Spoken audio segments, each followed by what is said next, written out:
안녕하십니까. 국토안전관리원에서 근무하고 있는 김원슬입니다. 오늘 발표할 내용은 건축물 해체공사 관련 세부 기준 마련 연구입니다. 본 연구는 지난 19년 5월부터 11월까지 한국건설안전학회와 국토안전관리원이 공동 수행을 하였습니다. 다음은 연구 배경 및 목적입니다. 지속적인 해체 사고에 대한 안전을 강화하기 위해서 기존 건축물 해체 신고제가 건축물 해체 허가 및 감리제로 변경이 되었습니다. 이러한 해체 허가 및 감리제에 대한 후속 지치로 세부 지침 마련 연구를 위해서 연구를 수행하게 되었습니다. 다음은 해체 공사의 재해 강도 분석 결과입니다. 회색으로 나타난 것이 일반 중대 재해이고 파란색으로 나타난 것이 해체 철거 공사 중대 재해를 나타낸 것입니다. 여기에서 중대 재해란 산업 재해 중 사망 등 재해 정도가 심한 것으로 사망자가 1인 이상 발생, 3개월 이상의 요양을 요하는 부상자가 동시에 2인 이상 발생, 부상자 또는 직업성질병자가 동시에 10인 이상 발생한 재해를 중대재해라고 하고 있습니다.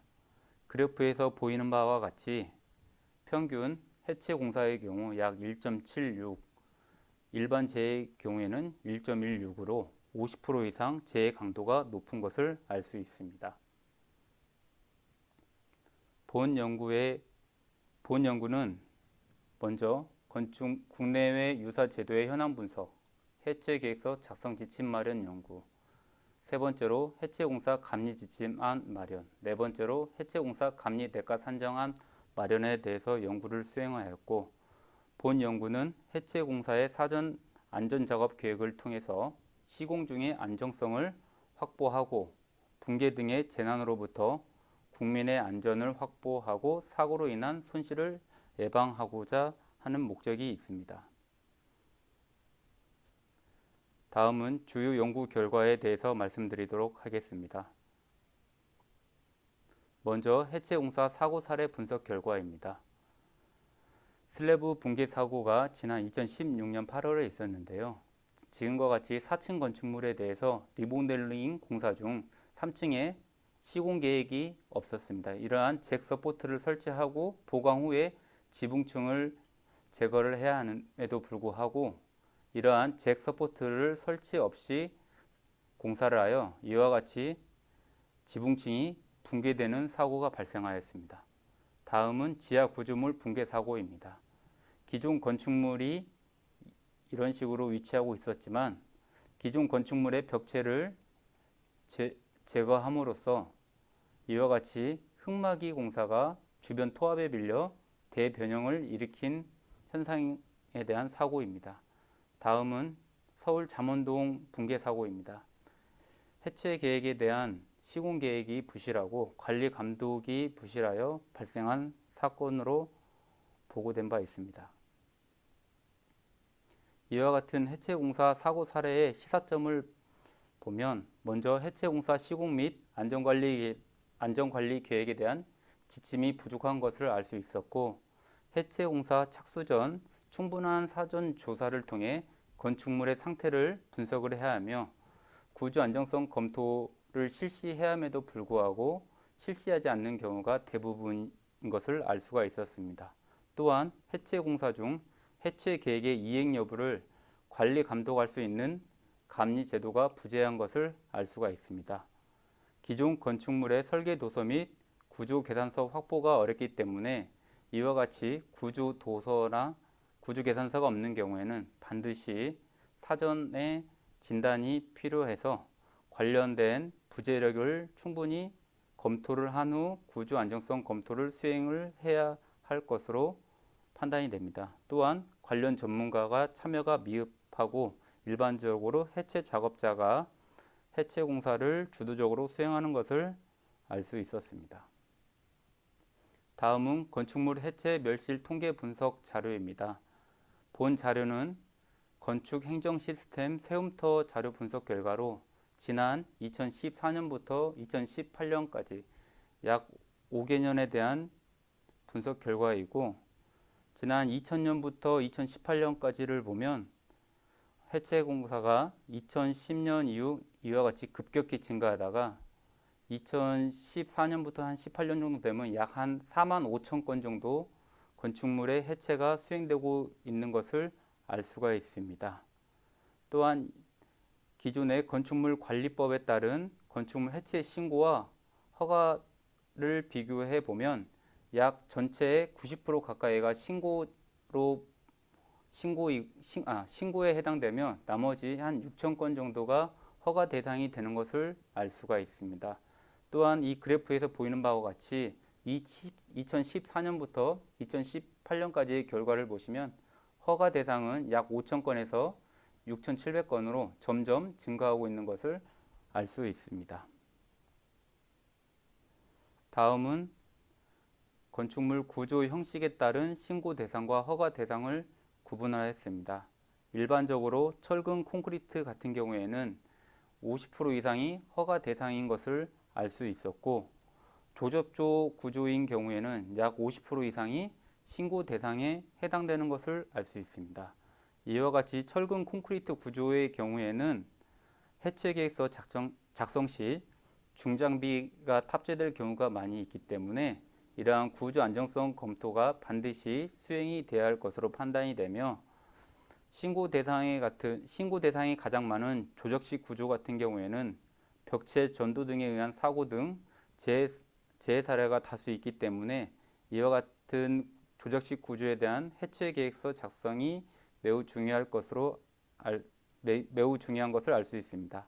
회의 경우에는 건축물의 규모에 관계없이 구조 전문가의 자문 또는 상주 감리 배치를 의무하고 있기 때문에 우리도 이런 부분들을 많이 벤치마킹할 필요가 있는 것을 알 수 있습니다. 다음은 국내 건축물 해체 공사 관련 제도 현황을 나타낸 것입니다. 건축물 관리법이 시행되기 전에는 기존 건축법에 따라서 신고 제도가 운영이 되었고, 건설기술진흥법에서는 10층 이상의 건축물의 리모델링 또는 해체 공사에 대한 안전관리 계획을 수립을 의무화하였습니다. 산업안전보건법에 따라서는 연면적이 약 3만 이상 또는 5만 이상에 대한 문화 및 집회시설물에 대해서는 유해위험 방지 계획서를 고용노동부 장관에게 제출하도록 되어 있었고, 서울시 같은 경우에는 지자체 조례에 의해서 지상 5층, 높이 13m 이상, 지하 2층 또는 깊이 5m 이상인 경우에는 건축물의 철거 시 착공 신고 전에 철거 심의 제도를 운영하고 있는 것을 알 수 있었습니다. 이와 같이 국내 건축물 해체 공사 관련 제도 분석 결과에 대한 시사점을 살펴보면 역시 건축물 해체 공사 관련 세부 기준을 통한 안전 강화가 필요하다는 것을 알 수가 있습니다. 기존의 건축물 해체 공사에 대해서는 안전관리 기준이 여러 제도에 분산되어 있었고, 건축법에 따른 신고만으로도 해체 공사가 가능을 하였습니다. 또한 전문가 검토 절차가 부재한 상태였고, 중소규모에 대한 해체 공사에 이러한 구체적인 심의라든지 대가 기준이 없어 작동성에 대한 한계가 있었음을 우리가 알 수 있었습니다.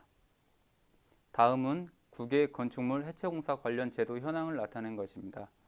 뉴질랜드 같은 경우에는 모든 건축물의 해체 전에 지역 허가권자의 승인이 필요하고, 싱가포르 같은 경우에는 모든 해체 공사에 대해 허가 및 위험성 평가를 실시하도록 하고 사전 조사를 의무화하였습니다. 또한 구조 안정성 검토 보고서를 제출하도록 제도적으로 보완이 되어 있었고, 홍콩 같은 경우에는 해체 대상 공사의 규모에 무관하게 해체 계획서라든지 그런 구조 안정성 검토를 모두 하는 것을 원칙으로 하였습니다. 호주의 경우에는 모든 해체 공사에 대해 해당 철거 업체를 통해 안전관리 계획서를 작성을 의무화하였고, 높이 6m 이상의 구조물을 해체 시는 인허가청에 사전 신고를 의무화하고 있는 것을 알 수가 있었습니다.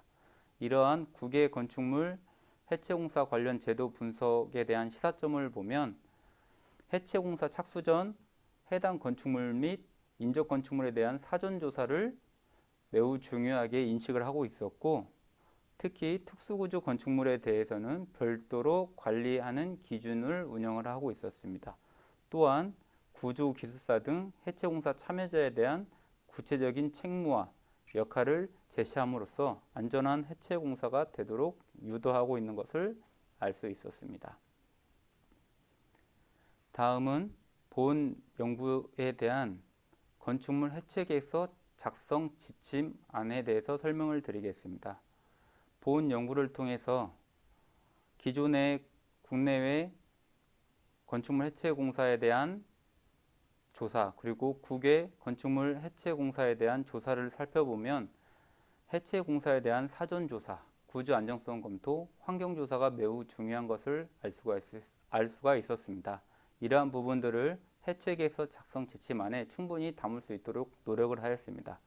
그래서 본 연구의 절차를 좀 살펴보면 해체 공사에 대한 개요, 그리고 사전 조사를 하도록 하였고, 사전 조사는 건축물의 대상 건축물뿐만 아니라 주변 그리고 지하 매설물까지 조사하도록 하였으며, 해체 공법 선정을 위해서는 구조 도서가 있을 때와 없을 때를 구분해서 구조 도서가 없는 경우에는 안전진단 계획을 수립하여 변이 변형 조사, 콘크리트 강도 조사 등 구조물의 부재력을 충분히 검토한 후에 구조 안정성 검토를 실시할 수 있도록 제도 작성 지침안에 포함을 하였습니다. 그리고 구조 안정성 검토에는 장비 하중, 충격 하중, 장비 이동 하중, 잔재 하중 등 이와 관련된 하중들을 충분히 넣고 구조 검토를 통해 보강이 필요한 경우에는 잭 서포트 설치 등을 충분히 여기에서 반영할 수 있도록 하였고, 공사 시공 계획에서는 지하 매설 지장 구조물에 대한 보호 대책, 가설 공사의 계획과 장비 이동 계획 등을 담도록 하였습니다. 특히 안전관리 계획에서는 감리 업무와 연계를 해서 자체 안전 점검표라는 것을 제시를 하였습니다. 자체 안전 점검표에는 필수 확인점 등을 포함을 해서 반드시 기재를 해야 하고, 필수 확인점이라는 것은 중요한 공사에 대해서는 감리자의 승인을 받고 할 수 있도록 안전관리 계획서에 관련 내용을 포함하였습니다. 마지막으로 환경민원관리 계획을 통해 소음 진동이라든지 비산먼지 그리고 폐기물 처리 계획 등을 포함하도록 하였습니다. 다음은 해체공사의 구조 안정성 검토 절차 예를 나타낸 것입니다. 이전 슬라이드에서 말씀드린 바와 같이 대상 건축물에 대한 사전 조사를 한 후 구조 도서 유무에 따라서 구조 도서가 있는 경우에는 바로 구조 검토를 하도록 하였고, 구조 도서가 없는 경우에는 현장 조사를 통해 부재 단면이라든지 부재 강도를 확인 후에 충분한 건축물의 현재 상태를 조사한 후에 관련 하중을 비교 분석해서 부재력과 부재 강도를 비교하여 잭 서포트가 필요한 경우에는 이와 같이 비선형 해석이라든지 부재 소송 능력 등을 충분히 고려해서 구조 검토를 하도록 하였고, 사전 조사 결과 현재 구조물이 장비가 탑재하더라도 충분히 내력이 만족하는 경우에는 바로 장비를 탑재하고 구조물 해체를 할 수 있도록 해체 계획서를 그러니까 해체 계획서에 대한 순서 등을 작성하고 이에 따른 해체를 수행할 수 있도록 하였습니다. 다음은 건축물 해체공사 감리 업무 수행 지침에 대해서 말씀드리겠습니다. 이 감리 업무 수행 지침에는 크게 대가 기준이 있고 감리 업무가 있습니다. 대가 기준은 공사의 업무 범위에 따라 비상주인 경우에는 공사비 요율 방식과 상주 감리인 경우에는 실비 정액 가산 방식을 저희가 제안을 하였고, 감리 업무는 이전에 말씀드린 바와 같이 해체공사 안전점검표에 따른 안전점검을 수행하도록 제시를 하였습니다.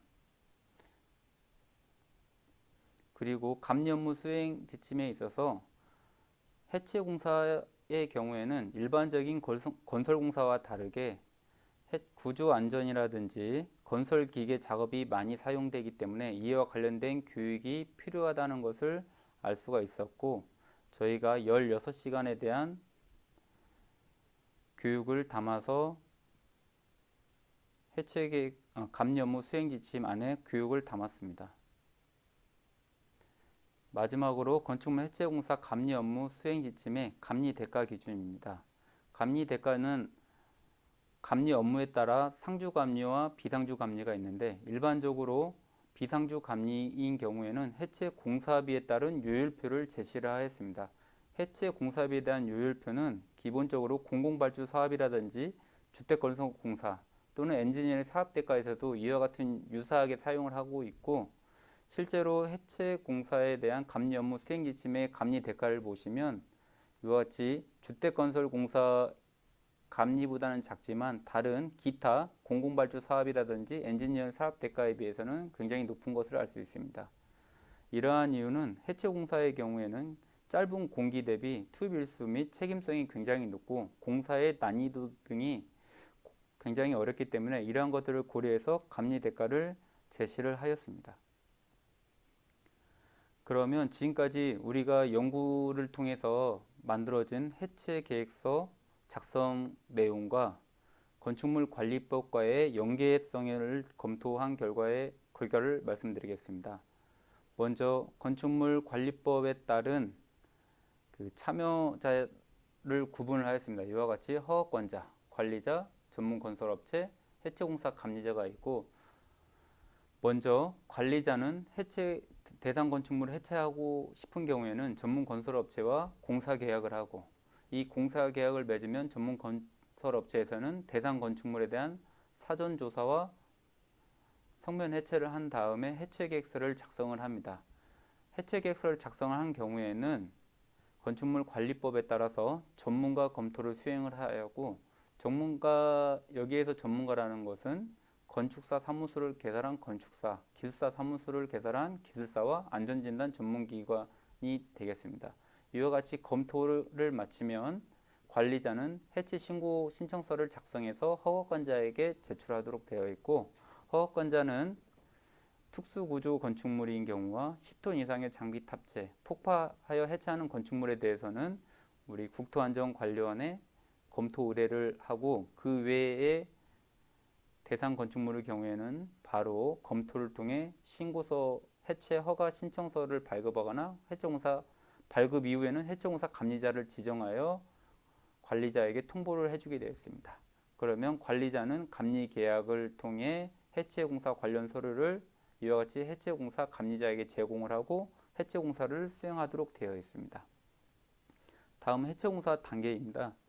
이와 같이 좀 복잡하게 보이지만 우리가 이렇게 약간 색깔이 음영이 칠해져 있지 않는 내용을 보면, 이와 같이 해체공사는 해체 계획서대로 그대로 준수하는 경우에는 바로 준수하여 해체공사가 끝나면 바로 해체공사 결과 보고를 하고 이거를 관리자에게 제출하도록 되어 있고, 해체공사 감리자는 자체 안전점검표를 토대로 해체 계획서와 자체 안전점검표를 토대로 전문 건설업체에서 해체 공사를 잘 하는지 검토를 한 후에 특별한 문제가 없으면 바로 해체 공사 감리 완료 보고서를 작성하여 관리자에게 제출하면, 관리자는 해체 공사 결과 보고와 감리 완료 보고를 통해서 완료 신고서를 작성해서 허가권자에게 제출하고, 허가권자는 바로 특별히 문제 없는 경우는 완료 멸실 신고 필증을 교부하도록 되어 있습니다.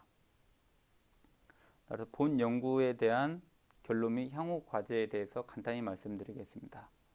본 연구는 건축물 관리법에 따른 건축물 해체 허가 및 감리 업무에 대해서 효과적인 이행이 필요한 해체 계획서 작성 요령, 해체 공사에 대한 감리 업무 수행 및 감리 대가 기준에 관한 세부 지침을 마련하는 연구 용역이었습니다. 본 연구를 통해 좀 미비한 부분들은 이러한 해체 전문 교육 과정이 좀 더 디테일하게 마련되어야 하며, 교육과 자격 관리를 위한 강화가 필요한 것이 향후 과제에는 좀 더 보강이 되면 좋을 것으로 판단이 됩니다. 이상 발표를 마치도록 하겠습니다. 감사합니다.